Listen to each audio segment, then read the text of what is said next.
Assalamualaikum warahmatullahi wabarakatuh. Perkenalkan saya Diayu Setianingsih, NIM 1944168 dari kelas akuntansi 6A. Di sini saya akan menjelaskan tentang analisa kinerja perbankan dari PT Bank Tabungan Pensiunan Negara atau Bank BTPN tahun 2020 dan 2021. Baik, yang pertama ada aspek permodalan. Saya mengambil primary ratio dengan rumus equity per total aset dikali 100%. Diketahui tahun 2020 untuk equity perusahaan sebesar Rp34.964.753 dibagi Rp183.165.978 dikali 100%, maka hasilnya 17,9%. Kemudian tahun 2021 untuk equity-nya sebesar 36 juta 78.927 rupiah per 191.917.794 rupiah dikali 100%, maka hasilnya 18,7.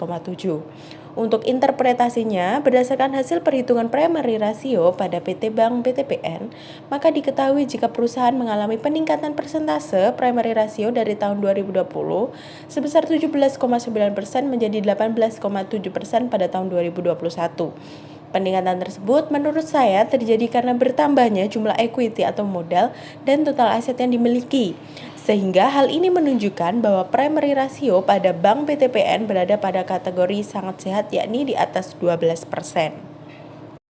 Kemudian aspek permodalan kedua yaitu capital ratio 1 dengan rumus equity per total loan kali 100%.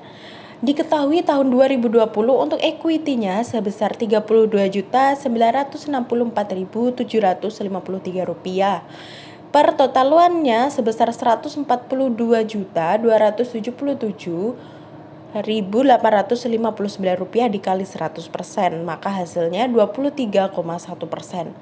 Kemudian tahun 2021 untuk equity-nya sebesar Rp36.078.927 per Rp144.932.964 dikali 100%, maka hasilnya 24,5%.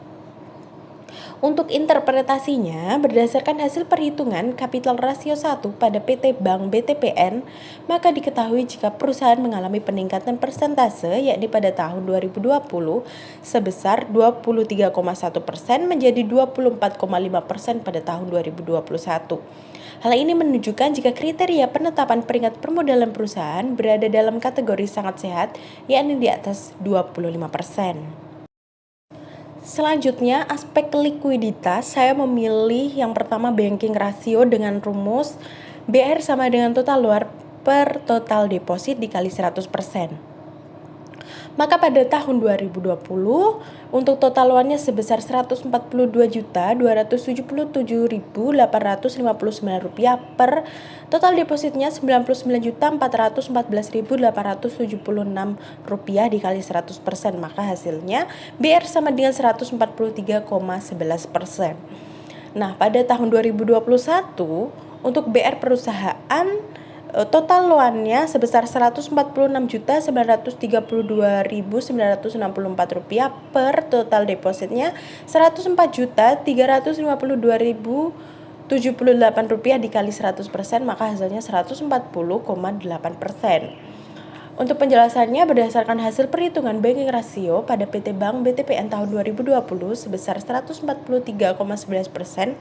yang kemudian menurun menjadi 140,8% pada tahun 2021. Meskipun mengalami penurunan, namun masih dalam kriteria kurang sehat karena standar yang ditetapkan BI sebesar 5-100%.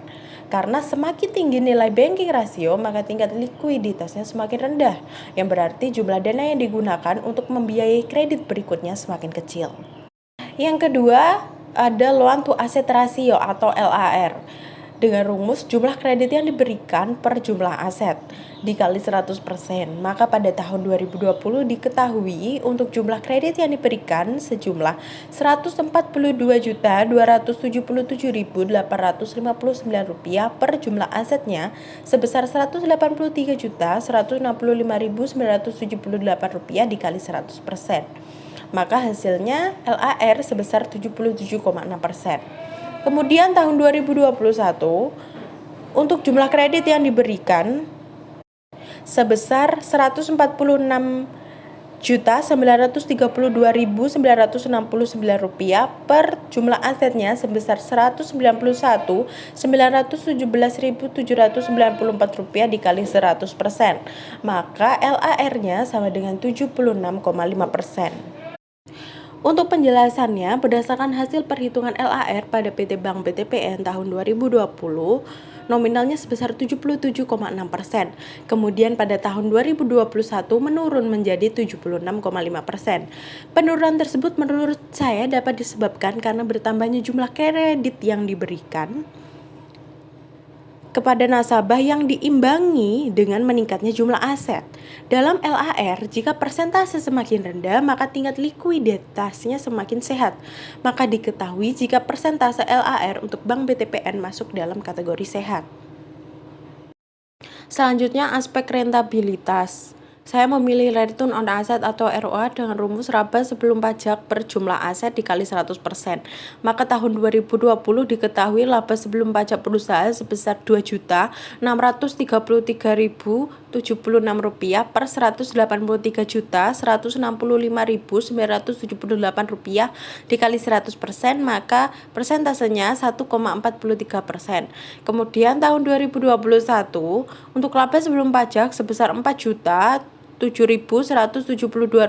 per Rp181.917.794 dikali 100%, maka presentasinya 2,08%.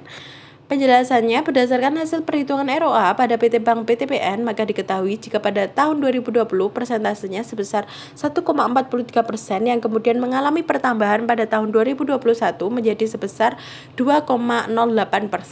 Hal ini menunjukkan ROA pada Bank BTPN masuk dalam kategori sehat karena memenuhi standar ROA yakni di atas 1,5%, di mana semakin tinggi nilai ROA maka akan semakin besar pula tingkat keuntungan bank dan semakin baik pula posisi bank dari penggunaan aset.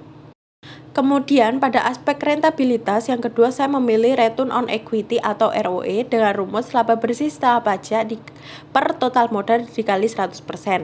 Maka tahun 2020 diketahui jika laba bersih setelah pajak perusahaan sebesar Rp2.05.677 per total modalnya sebesar Rp32.964.753 dikali 100%, maka persentasenya menjadi 6,08%.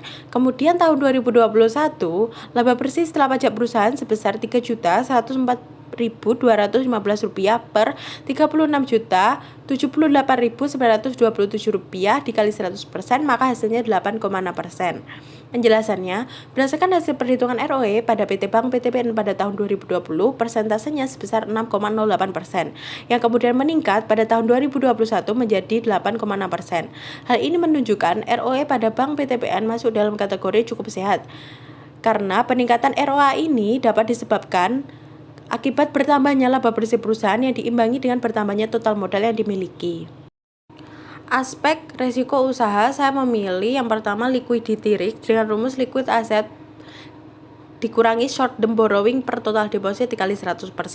Maka diketahui jika tahun 2020 liquid aset perusahaan sebesar Rp26.368.520 dikurangi short term borrowingnya sebesar Rp6.513.039 per total deposit sebesar Rp99.414.876 dikali 100%, maka hasilnya 19,9%.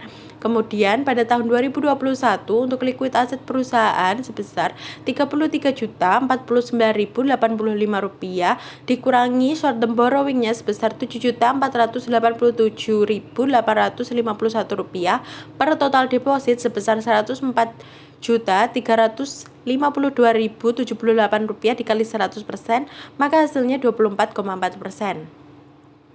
Untuk penjelasannya, berdasarkan hasil perhitungan, maka diketahui jika persentase pada 2020 sebesar 19,9%, yang kemudian mengalami peningkatan pada tahun 2021 menjadi 24,4%. Peningkatan tersebut dapat terjadi akibat bertambahnya nominal giro bank lain dan surat berharga yang dimiliki.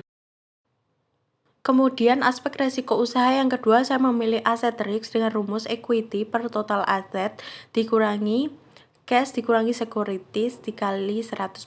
Maka diketahui tahun 2020 equity-nya sebesar Rp32.964.753 dikurangi total aset sebesar Rp183.165.978 dikurangi pengurangan tadi sebesar Rp15.020.263 dikali 100%, maka diketahui persentasenya 19,6%. Kemudian pada tahun 2021 untuk equity-nya sebesar Rp31.078.927 dikurangi total aset sebesar Rp191.917.794 dikurangi Rp21.478.099 dikali 100%, maka didapati persentase sebesar 21,7%. Kemudian untuk penjelasannya, aset risk pada PT Bank BTPN tahun 2020 sebesar 19,6% yang mengalami peningkatan tahun 2021 menjadi 21,7%. Menurut saya, peningkatan tersebut disebabkan karena bertambahnya modal, jumlah aset, kas, dan efek-efek yang diperdagangkan. Selanjutnya, aspek efisiensi usaha, saya memilih leverage multiplier dengan rumus total aset per total modal. Tahun 2020 diketahui total asetnya sebesar Rp183.165.978 dikali dibagi total modal sebesar Rp32.964.753 dikali 100%, maka hasilnya 5,5 kali. Kemudian tahun 2021 untuk total asetnya sebesar Rp191.917.794 per Rp36.078.927, maka hasilnya 5,3 kali. Untuk interpretasinya, diketahui jika tahun 2020 hasilnya 5,5 kali yang kemudian mengalami penurunan pada tahun 2021 menjadi 5,3 kali. Rasio ini digunakan sebagai alat untuk mengukur kemampuan manajemen dalam mengelola asetnya akibat adanya biaya atas penggunaan aktiva. Selanjutnya, cost of fund dengan rumus interest paid per total fund dikali 100%. Maka pada tahun 2020 untuk interest paid-nya sebesar Rp5.281.544 dikali total fund-nya sebesar Rp129.681.454 dikali 100%, maka nominalnya sebesar 4,07%. Kemudian tahun 2021 untuk interest paid-nya sebesar Rp3.210.932 per total fund-nya sebesar Rp137.082.512 dikali 100%, maka persentasenya 2,34%. Untuk penjelasannya, berdasarkan hasil perhitungan cost of fund pada PT Bank BTPN, maka diketahui jika persentasenya pada tahun 2020 sebesar 4,07% yang kemudian mengalami penurunan pada tahun 2021 menjadi 2,34% yang dapat disebabkan karena berkurangnya total dana di luar modal dan beban bunga. Sekian presentasi dari saya, ada kurang lebihnya saya mohon maaf. Wassalamualaikum warahmatullahi wabarakatuh.